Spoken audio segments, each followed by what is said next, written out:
guys, this is Gayatri Negi and I'm an intern at Lexison company and you're watching Lex Click. In this video, I will talk about the types of company. But before that, what does a company mean? As per section 2 of clause 20 of the Company Act 2013, company means a company incorporated under this act or under any previous company law. Commonly, a company may be defined as an incorporated association, which is an artificial person having a separate legal entity with a perpetual succession, a common seal, and if common and a common capital comprised of transferable shares and limited liability. Types of company. What are the types of company according to the Companies Act 2013? First is statutory company. These company are constituted by a special act of parliament or state legislatures. These companies are formed mainly with an intention to provide the public services. Though primarily they are governed under that special act, still the Company Act 2013 will be applicable to them except where the set provisions are inconsistent with the provisions of the act creating them, as special act prevails over general act. Examples of these type of company could be Reserve Bank of India, Life Insurance Corporation of India, and etc. Secondly, registered companies. What does a registered company mean? Those companies are registered under these Companies Act 2013 or under any previous company law are called registered company. Such companies comes into existence when they are registered under the Companies Act and the certificate of incorporation is granted to it by the registrar. Uh, there are some types of company that are created on the basis of liability. So in that category, companies limited by shares, a company that has the liability of its members limited by the memorandum to the amount, if any, unpaid or the shares respectively held by them is termed as a company limited by shares. For example, a shareholder who has paid 75 on a share of a face value 100 can be called upon to pay the balance of 25 only. Companies limited by shares are by far the most common and may be either public or private. Second category could be companies limited by guarantee. Companies limited by guarantee is a simple company that has the liability of its members limited to such amount as the members may respectively undertake by the memorandum to contribute to the assets of the company in the event of its being wound up. In case of such companies, the liability of its members is limited to the amount of guarantee undertaken by them. Club, trade association, research association, societies for promoting various objects are various examples of guarantee company. Thirdly, unlimited liability companies.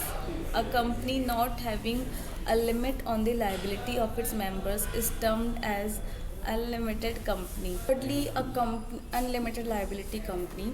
A company not having a limit on the liability of its members is termed as unlimited company. Here, the members are liable for the company's debt in proportion to their respective interest in the company, and their liability is unlimited. Such companies may or may not have share capital. They may be either a public company or a private company. Then they are also categorized on the types of company on the basis of number of members. Uh, First is public company. It is defined under section 2 clause 71 of the Company Act 2013. A public company means a company which is not a private company, and also section 3 clause 1 of the Company Act 2013 talks about it, says that a public company may be formed for any lawful purpose, but by 7 or more persons. For forming a public company, you should have at least 7 persons or more than that. Below that, a public company cannot be formed.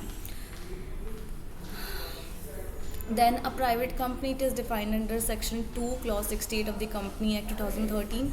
A private company means a company which by its articles restricts the right to transfer its shares, limits the number of its members to 200 only, except in the case of the OPC. Section 3, Clause 1 of the Company Act also talks about private companies. It says that it may be formed for any lawful purposes by two or more persons. For it, the minimum number of persons required is two. Then we have one person company. As the name suggests, it must have it is formed by one person only. With the enactment of the Companies Act 2013, several new concepts was introduced that was in existence in Companies Act 1956, that was not in existence, which completely revolutionized corporate laws in India. One of such law was the introduction of the OPC, that is one person company concept. It is defined in Section 2, Clause 62 of the Companies Act.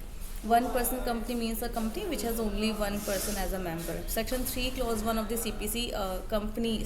Company Act 2013 also talks about it. Says that one person company may be formed for any lawful purpose by one person.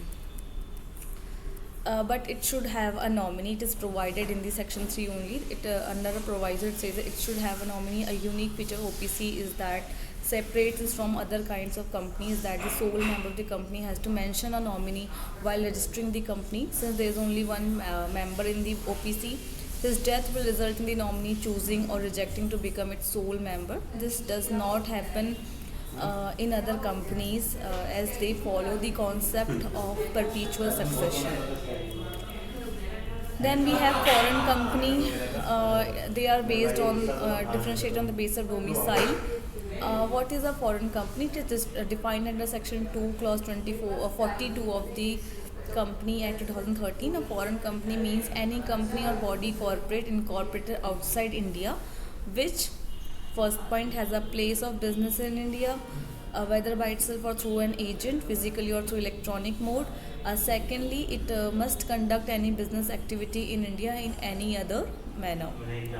Then we have Indian company. A company formed and registered in India is known as Indian company. This was all about types of company from my side. Thank you so much. Thank you for watching.